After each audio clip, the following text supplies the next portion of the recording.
20 থেকে 22 দিন পর রোদ দেখলাম। রোদ দেখার পর তো মানে আমি পাগল হয়ে গেছি। দেখো সাথে সাথে বেশ অনেকগুলো জামা কাপড়, প্রত্যেক দিনই কাচা ধোয়া তো থাকেই কম বেশি। তাই যাই হোক, রোদ দেখার পরে অনেকগুলো কাচা ধোয়া করে ছাদে মেলে দিয়ে চলে গেলাম বাজারে। দেখো বাজার করে চলেও এসছি, কিছু সবজি আর মাছ টাছগুলো নিয়ে এসেছি। তাই তার মধ্যে থেকে লাউ কেটে নিয়েছি, যে না একটা লাউ ঘন্ট করি আর মাছটা করি। মাছের ডিমও আছে বেশ অনেকটা, আর আমার মেয়ে ভীষণ ভালোবাসে। অনেকটা বেলাও হয়ে গেছে জানো না, মেয়েকে কটা ভাত দেবো।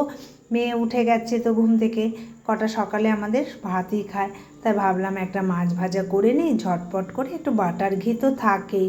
রান্না সেভাবে এখনও করে উঠতে পারিনি, তাই সেটাই ভাবছি। আর এদিকে দেখো মশলা টশলা করে নিচ্ছি। একা হাতে সংসার হলে যা হয়, কেউ তো আর নেই যে আমাকে সাহায্য করবে, তাই নিজের কাজটা তো নিজেই করতে হবে বলো। তার জন্য দেখো আমি এদিকে মশলা করে মেখে চলে আসলাম। একটু গরম ভাত, মাছ ভাজা, একটু বাটার। কেমন লাগলো